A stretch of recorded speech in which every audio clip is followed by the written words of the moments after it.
Chương trình này được bảo trợ bởi Family Joy, tổ ấm y tế của mọi gia đình, 714 898 0765.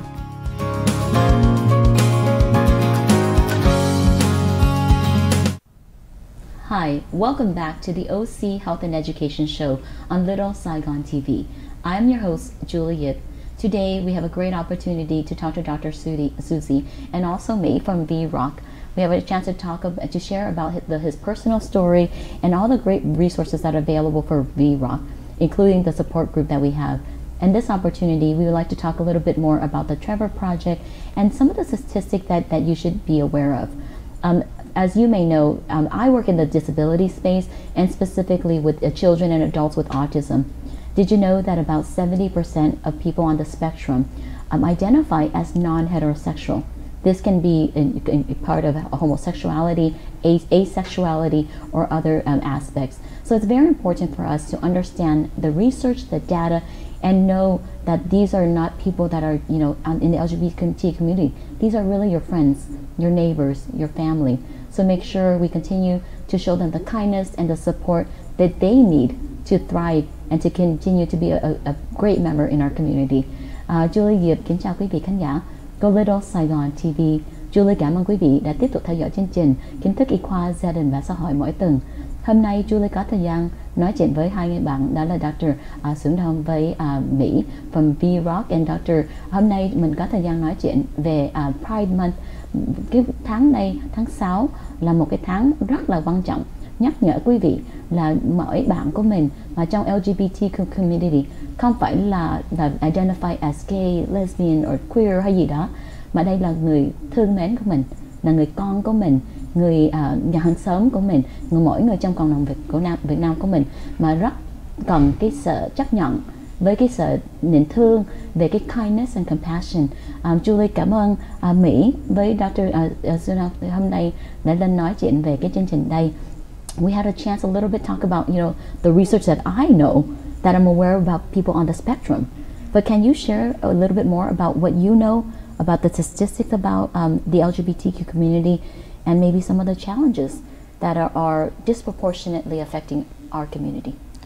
Yeah, so cảm ơn Julie again để cho Mỹ câu hỏi này để chia sẻ cái statistic của cộng đồng LGBTQ.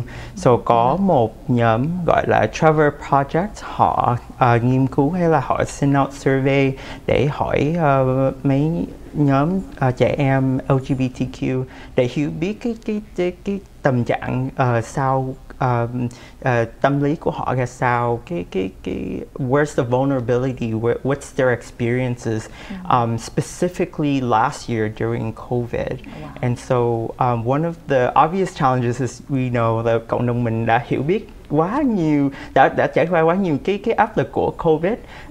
Mùa dịch này đã trải qua cho mình quá nhiều, mà cho trẻ em mà LGBTQ á, nếu mà mình đã thấy áp lực rồi mà mình thêm cái layer của LGBTQ á, cái áp lực đó amplifies, right? There's just a lot more heavier experiences. And so when you look at why we're doing this work or why it's important to talk about LGBTQ issues is because you saw an increase. We saw an increase in the surveys. It talked about an increase where 20% of youth considered harming themselves within last year, right? There's youth that's experiencing harm from other people, and it also talks about how we can support our youth. And it's really important because these surveys is considered for us to think about why is it that our youth is experiencing that experience. One of my personal experiences that we work with youth, and we have youth that literally shares with me, có mấy trẻ em mà trong hội cộng đồng của mình á, thì có chia sẻ là cái Zoom live này là it's the only place they feel comfortable right now because they can't come out to their parents. They share a bedroom with their siblings, so they can't even say the word LGBTQ. Wow. And so thì có 100 em thì có 20 bạn, trong 100 bạn đồng tính chuyển giới tính này kia, thì trong 100 bạn thì có 20 bạn là tự hại bản thân trong cái mùa Covid này, là tại vì có quá nhiều cái áp lực. Ngoài cái chuyện Covid ra mà còn có những cái áp lực khác, sống trong gia đình, và mình là mình có cái sự khác biệt như vậy, và gia đình không biết, và mình có những cái áp lực khác nữa. Wow. So they harm themselves. So they really considered that harm. I mean, I just can't help but to relate to those feelings that youth that it's known in a lot of the mental health spaces that LGBTQ youth is disproportionately experiencing mental health issues. Trẻ em đồng tính, giới tính, giới khác tính đã có cái trải qua cái tâm lý đã gói gọn quá nhiều rồi, so it amplifies these experiences, right? And so the reason that we want to share about our nhóm phụ huynh is because Mỹ muốn mời nhóm phụ huynh trong cộng đồng quận Cam mình để nói chuyện với gia đình, và nếu mà khó nói chuyện với gia đình thì mời vô với gia đình của VROC. Thì Mỹ thường mình nói nhóm phụ huynh VROC là tại vì có giống như bác sĩ Xuyen ở đây cũng ủng hộ cái cuộc support group của mình. Có cái niềm mà vui nhất mà Mỹ thấy trong nhóm đó là có phụ huynh vô nói là con mình là đổi giới phải không, con mình không phải là nói là mình không phải là cái giới tính của khác. So có nhiều phụ huynh, nhiều nhất là mẹ. So có nhiều bà mẹ, có nhiều ông bố, có ông bố nữa với trải nghiệm con mình trải qua như vậy á, và cha mẹ cũng học hỏi được rất nhiều, và họ học được cái cách là sống như thế nào để cho con mình cảm thấy được an toàn và là chính nó, và nó không bị tổn thương về tinh thần, không bị tổn thương, không phải tự hủy hại bản thân vì mình là có một cái giới tính khác, hoặc là giới tính ở Việt Nam gọi là giới tính thứ ba, you know. Thì trong cái nhóm hỗ trợ phụ huynh này á, thì Xuyến cùng với một số các cái bố mẹ phụ huynh khác cũng có những người đã có kinh nghiệm và muốn hỗ trợ cho những phụ huynh mà cần cái sự hỗ trợ để mà hiểu con mình hơn và để biết cách mà liên hệ với con. Một cái phần mà Mỹ nói đó là có thể nhiều bạn á, không có thấy cái sự an toàn nói chuyện với gia đình thì cũng tham dự cái nhóm đây, thì cũng có một cái giống như cái gia đình mới. Đúng rồi. Mà cái gia đình nào mà họ chấp nhận gia đình thứ tội hai. nghiệp lắm, có nhiều cha mẹ họ chính bản thân họ cũng sợ là dòng họ, gia đình bạn bè kỳ thị họ hay là kỳ thị con họ, và họ cũng rất là đau lòng chuyện đó, và họ không có muốn come out. Chính họ cũng phải trải qua một cái journey.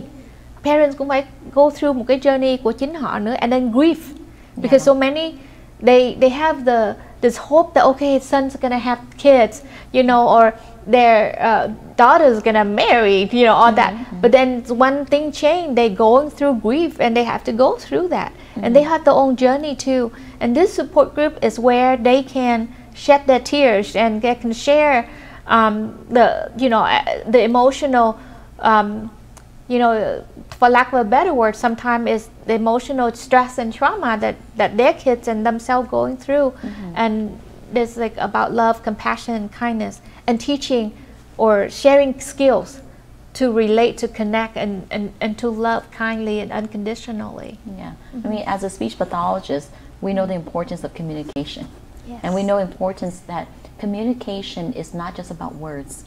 It's about your actions, it's about your availability, your intentions. So I think cái phần tiếp xúc đó là rất là quan trọng. Có thể cái chữ mình không có biết cách nói chuyện với con, mà miễn sao mình gần gũi con, mình có sao cho con cảm thấy được. Hồi nãy Julie hỏi câu làm sao để cha mẹ có thể gần với con, để mà con có thể đến với mình á, thì cái việc đầu tiên mình hãy chia sẻ với cha mẹ là làm sao cho con mình cảm thấy an toàn, feeling safe. Mà nếu mà muốn con feeling safe thì cái relationship đó phải no judgment, judgment free. Nó phải ra khỏi cái vấn đề mà phán xét đúng sai, xấu tốt, và không có so sánh, và nhìn con mình là nó. Thì khi mà mình thay đổi được cái suy nghĩ đó, nó sẽ giúp cho con mình, cái intention của mình nó rất là quan trọng, cái chủ ý của mình nó thể hiện qua qua communication của mình. Thì Julie cũng cảm ơn Mỹ để chia sẻ về cái chương trình đây. Nếu quý vị khán giả của Little Saigon TV cần liên lạc cái nhóm của VROC, cái website là gì, với cái số điện thoại sao liên lạc Mỹ? So nếu mà lên website thì phụ huynh có thể lên vietroc.org, tại vì nhóm của VROC là non-profit. And nếu mà cần lên mấy trẻ em mà muốn contact cũng có thể lên Instagram, Facebook. We're very accessible. VROC, right? So VROC or Viet Rainbow. You can find us on there to seek more information. Or nếu mà cần số phone á, thì là 714 702 8145. Để nếu mà gọi hay là nhắn chữ hay gì thì mình sẽ có thể trả lời. Có câu hỏi gì? There's no big or small questions. Ok, cảm ơn Mỹ với bác sĩ Xuân Đông nói hôm nay. Sau phần quảng cáo chúng tôi sẽ tiếp tục nói chuyện với hai người quý khách rất là dễ thương. Cảm ơn quý vị.